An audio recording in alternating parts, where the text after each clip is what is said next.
السلام علیکم دوستو، آج ہم باتیں کریں گے حضرت رابعہ بصری کی۔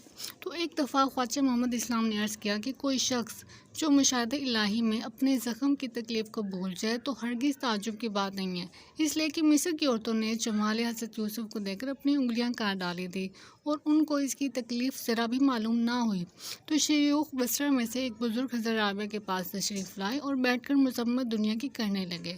حضرت رابعہ نے کہا، معلوم ہوا کہ تمہیں دنیا سے بہت محبت ہے، کیونکہ اگر تمہیں دنیا کی محبت نہ ہوتی تو ہرگز اس کا ذکر نہ کرتے۔ تو قاعدہ یہ ہے کہ جو شخص جس چیز کو دوست رکھتا ہے اس کا ذکر کیا جاتا ہے۔ ایک بار آپ علیل ہوئی، لوگوں نے علالت کا سبب پوچھا۔ آپ نے کہا، میرے دل کو بہشت کی طرف توجہ ہوئی تو اللہ تعالیٰ مجھ پر خفا ہوا، اس کا عطاب میری علالت کا باعث ہے۔ لوگوں نے آپ کی آزمائش کی غرض سے کہا کہ اللہ نے فضائل مردوں کو بہت دیے ہیں اور مردوں میں انبیاء بھی بہت ہوئے، کبھی کسی عورت کو یہ مرتبہ نبوت نہیں ملا۔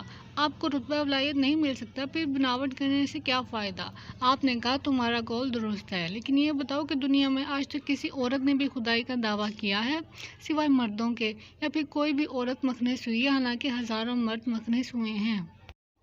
چند بزرگ آپ کے پاس آئے، آپ نے ان سے کہا کہ تم لوگ بیان کرو کہ اللہ کی پرستش کیوں کرتے ہو؟ ایک نے کہا کہ ہم دوزخ کے طبقوں سے ڈرتے ہیں اور اس پر سے قیامت میں گزرنا ہوگا، اس کے خوف کی وجہ سے ہم اللہ کی عبادت کرتے ہیں تاکہ دوزخ سے محفوظ رہیں۔ دوسرے نے کہا کہ ہم بہشت کی آرزو کی وجہ سے اللہ کی پرستش کرتے ہیں۔ آپ نے فرمایا کہ وہ بندہ برا ہے جو اللہ کی پرستش خوف دوزخ یا امید جنت کی وجہ سے کرے۔ ان بزرگوں نے کہا کہ آپ کو اللہ سے امید یا خوف نہیں ہے۔ آپ نے فرمایا کہ اللہ کی عبادت فرض عین ہے۔ پھر فرمایا، اگر اللہ بہشت اور دوزخ پیدا نہ کرتا تو کیا اس کے بندے اس کی عبادت نہ کرتے؟ تو اللہ کی عبادت بلا واسطہ کرنی چاہیے۔ آپ ہمیشہ رویا کرتی تھی۔ لوگوں نے کہا کہ ظاہر آپ کو کوئی بیماری معلوم نہیں ہوتی، پھر کیا سبب ہے جو آپ اس طرح رویا کرتی ہیں؟ آپ نے فرمایا، تم لوگوں کو معلوم نہیں، میرے سینے کے اندر ایسی بیماری ہے جس کا علاج کوئی طبیب نہیں کر سکتا، اور اس مرض کی دوا وسائل الہی ہے۔ اس وجہ سے میں روتی ہوں اور اپنی صورت درد مندوں کی مثل بنائے رکھتی ہوں، شاید قیامت میں اس ذریعے سے میری آرزو پوری ہو جائے۔ آپ گوشے نشین تھی اور بہار کی فصل تھی۔ آپ کی خاتمہ نے کہا، ذرا باہر تشریف لا کر ثانیہ کی صنعت میں ملاحظہ فرمائے کہ اس نے کیا کیا صناعی کی ہے۔ آپ نے فرمایا کہ تو بھی گوشہ نشینی اختیار کر تاکہ تجھے خود ثانیہ دکھائی دے۔ میرا کام ثانیہ کا دیکھنا ہے، میں صنعت دیکھ کر کیا کروں گی؟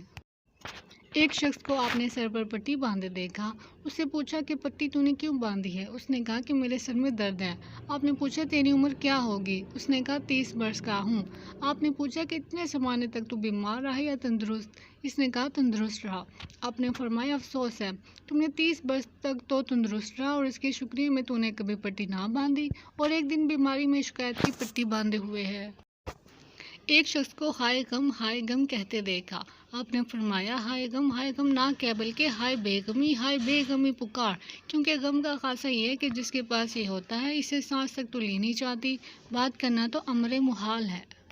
حضرت صالح عامری اکثر فرمایا کرتے تھے کہ جو کوئی کسی کے دروازے کو کھٹکھٹاتا ہے، کبھی نہ کبھی دروازہ اس پر کشادہ ہو ہی جاتا ہے۔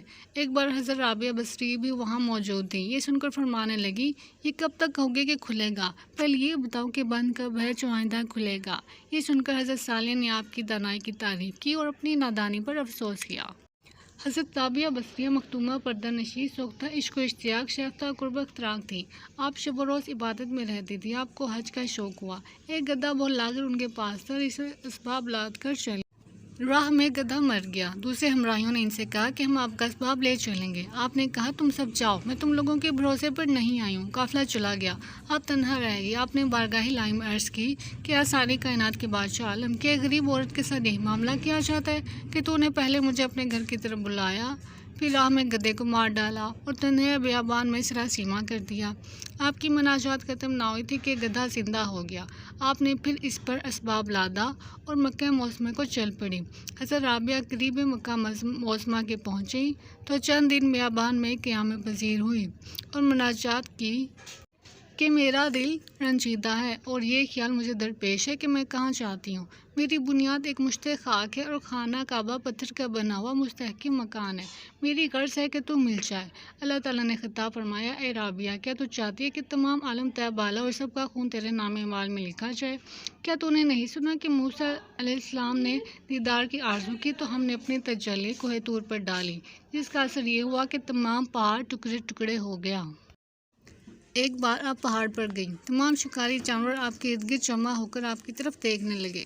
اتنے میں حضرت حسن بصری بھی وہاں پہنچے، سب جانوروں کو دیکھ کر بھاگ گئے۔ حضرت حسن بصری نے آپ سے دریافت کیا کہ جانور مجھے دیکھ کر کیوں بھاگ گئے، تم ہمارے پاس کیوں کھڑے رہے؟ آپ نے پوچھا کہ تم نے آج کیا کھایا ہے؟ کہا، میں نے گوشت روٹی کھائی ہے۔ آپ نے کہا کہ جب تم نے ان کے بھائیوں کا گوشت کھایا تو وہ تم سے کیوں نہ بھاگے؟ آپ سے حضرت حسن بصری نے پوچھا کہ تم نے یہ مرتبہ کیوں کر پایا؟ آپ نے فرمایا، میں نے کل موجودات کو اللہ کی یاد میں گم کر دیا۔ حضرت حسن بصری نے پوچھا، تم نے اللہ کو کیوں کر جانا؟ آپ نے فرمایا کہ میں نے بے چون چھوڑا اللہ کو پہچانا۔ ایک بار لوگوں نے آپ سے پوچھا، آپ کہاں سے آئی اور کہاں جائیں گی؟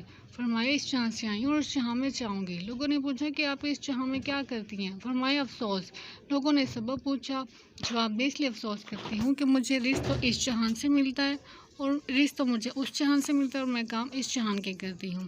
لوگوں نے آپ سے محبت کی کیفیت دریافت کی۔ آپ نے فرمایا، محبت ازل سے آئی اور ابد سے ہو کر گزری۔ محبت نے تمام عالم میں کسی اور کو ایسا نہ پایا کہ اس کا ایک گھونٹ پیتا۔ آخر کار محبت واصل اللہ ہوئی اور وہاں سے ارشاد ہوا، اللہ ان کو دوست رکھتا ہے اور وہ اللہ کو دوست رکھتے ہیں۔ لوگوں نے آپ سے پوچھا کہ آپ جس اللہ کی عبادت کرتی ہیں اس کو دیکھتی بھی ہیں یا نہیں؟ آپ نے فرمایا کہ اگر میں اس کو نہ دیکھتی تو اس کی عبادت کیوں کرتی؟ آپ ہمیشہ رویا کرتی تھی۔ لوگوں نے رونے کا سبب دریافت کیا۔ آپ نے فرمایا کہ میں اس کی جدائی سے ڈرتی ہوں، اس لیے اس کی خوگر ہو گئی ہوں، ایسا نہ ہو کہ موت کے وقت ندا آئے تو ہماری درگاہ کے لائق نہیں۔ لوگوں نے پوچھا کہ جب گناہ گار توبہ کرتے تو اس کی توبہ قبول ہوتی ہے یا نہیں؟ آپ نے فرمایا کہ جب تک اللہ توبہ کرنے کی توفیق نہیں دیتا کوئی گناہ گار توبہ نہیں کر سکتا، اور جب اللہ نے توبہ کرنے کی توفیق دی تو توبہ بھی قبول کرتا ہے۔ ایک دفعہ فرمایا، احسان سے اللہ کی راہ نہیں ملتی جب تک انسان کا دل بیدار نہ ہو، اور جب دل بیدار ہو گیا تو احسان کی ضرورت باقی نہیں رہتی۔ یعنی بیدار دل وہ ہے جو حق میں گم ہو جائے اور احسان کی اس کو ضرورت نہ ہو، اور یہی درجہ فنا فی اللہ کا ہے۔ فرمایا کہ دل کو بیدار کرنے کے لیے اللہ کا ذکر اتنی کثرت سے کر کہ اللہ تیرے سامنے آ جائے۔ بس یہی وہ مقام ہے کہ قیامت کے روز اللہ کا ذکر کرنے والے ہنستے ہوئے جنت میں داخل ہوں گے۔ آپ نے فرمایا، صرف زبان سے استغفار کرنا جھوتوں کا کام ہے، اور اگر خود بینی کے ساتھ ہم توبہ کریں تو دوسری توبہ کی محتاجگی باقی رہ جاتی ہے۔ اور فرمایا کہ ثمرہ معرفت اللہ کی طرف متوجہ ہوتا ہے۔ اور فرمایا کہ پہچان عارف کی یہ ہے کہ اللہ سے پاک صاف دل طلب کرے، جب اللہ اس کو دل دے تو اسے فوراً اللہ کے سپرد کر دے تاکہ اس کے قبضے میں حفاظت سے رہے، اس کے پردے میں تمام لوگوں سے پوشیدہ رہے۔ حضرت حسن بصری اور حضرت مالک بن دینار اور حضرت شفیق بختی اور حضرت رابعہ بصریہ کے ہاں تھے اور صدیق کی بابت آپس میں تذکرہ ہو رہا تھا۔ حضرت حسن بصری نے کہا کہ وہ شخص اپنے دعوے میں صادق نہیں ہے جسے اس کا مالک مارے اور وہ صبر نہ کرے۔ حضرت رابعہ نے کہا، اس قول سے خودی کی وہ آتی ہے۔ پھر حضرت شفیق بختی نے فرمایا، وہ شخص اپنے دعوے میں صادق نہیں جسے اس کا مالک مارے اور وہ شکر نہ کرے۔ حضرت رابعہ نے فرمایا، اس سے بہتر تعریف صادقی ہونی چاہیے۔ پھر حضرت مالک بن دینار نے فرمایا، وہ شخص اپنے دعوے میں صادق نہیں جسے اس کا مالک مارے اور وہ اس سے لذت حاصل نہ کرے۔ حضرت رابعہ نے پھر فرمایا کہ اس سے بہتر تعریف صادقی ہونی چاہیے۔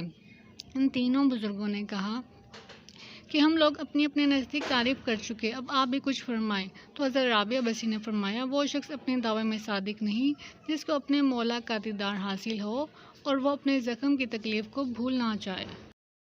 ایک بار آپ نے 7 شبانہ روزہ رکھا اور شب کو مطلق اسراء نہ فرمائی۔ 8ویں دن بھوک نے غلبہ کیا اور نفس فریاد کر کے کہنے لگا کہ کب تک آپ مجھ کو رنج اور تکلیف میں رکھیں گی۔ اس وقت ایک شخص آیا اور ایک پیالہ جس میں کوئی چیز کھانے کی تھی آپ کو دیا۔ آپ نے لے کر رکھ دیا اور چراغ جلانے کو اٹھی۔ اتنے میں بلی آئی، اس نے پیالے کو الٹ دیا۔ آپ نے خیال کیا کہ چلو پانی سے روزہ کھول لوں گی۔ آپ خورے میں پانی بھر کر لائے تو چراغ گل ہو گیا۔ آپ نے پانی پینے کا ارادہ کیا تو آپ خورا ہاتھ سے گر کر ٹوٹ گیا۔ آپ نے ایک آہ بھر کر درگاہ رب العزت میں کہا کہ یا اللہ، یہ کیا ہے جو تم میرے ساتھ کرتا ہے؟ غیبی آواز سنائی دی کہ اے رابعہ، اگر تم نعمت دنیا کے طالب ہو ہم دینے کو موجود ہیں، لیکن اپنا غم تمہارے دل سے نکال دیں گے، اس لیے کہ ہمارا غم اور نعمت دنیا دونوں کا گزر ایک ہی دل میں مخال ہے۔ اے رابعہ، تمہاری بھی ایک مراد ہے، ہماری بھی ایک مراد ہے، لیکن ہماری اور تمہاری دونوں مرادیں جمع نہیں ہو سکتی۔ یہ ندا سن کر آپ نے اپنے دل کو دنیا سے جدا کیا اور امید کو ترک کیا، اس طرح جیسے کوئی مرنے والا نزاع کے وقت امید کو ترک کرتا ہے اور دل کو دنیا کی باتوں سے الگ کرتا ہے، اور اس قدر دنیا سے الگ ہو گئی کہ ہر صبح کو دعا فرمائی کہ اللہ تو مجھے اپنی طرف مشغول کر لے تاکہ اہل دنیا مجھے اور کسی کام میں مشغول نہ کر سکیں۔ آپ شام سے عبادت الہی کو کھڑی ہوئی اور صبح ہو کر دیتی تھی۔ فرمایا ہم اللہ کا شکر کس طرح ادا کریں کہ اس نے ہمیں عبادت کرنے کی توفیق دی۔ پھر فرمایا میں اس کے شکر میں کل روزہ رکھوں گی۔ آپ مناجات میں کہتی تھی اگر قیامت کے دن مجھے دوزخ میں بھیجے گا تو میں تیرا ایسا بھید ظاہر کر دوں گی جس کی وجہ سے دوزخ مجھ سے 1000 برس کی راہ پر بھاگ جائے گی، اور فرمائی تو نے دنیا میں جو حصہ میرے لیے مقرر کیا ہے اپنے دشمنوں کو دے دے، اور جو حصہ عقبی میں میرے لیے رکھا ہے وہ اپنے دوستوں میں بانٹ دے، کیونکہ میرے لیے تو ہی کافی ہے۔ اور فرمایا میں دوزخ کے خوف سے تیری عبادت کروں تو مجھے دوزخ میں چلا، اور اگر جنت کی آرزو کی وجہ سے عبادت کروں تو جنت مجھ پہ حرام کر، اور اگر تجھ سے چاہوں تو اپنا جمال مجھے نصیب کر۔ اور فرمایا اللہ اگر مجھے دوزخ میں بھیجے گا میں فریاد کروں گی کہ میں نے تجھے دوست رکھا۔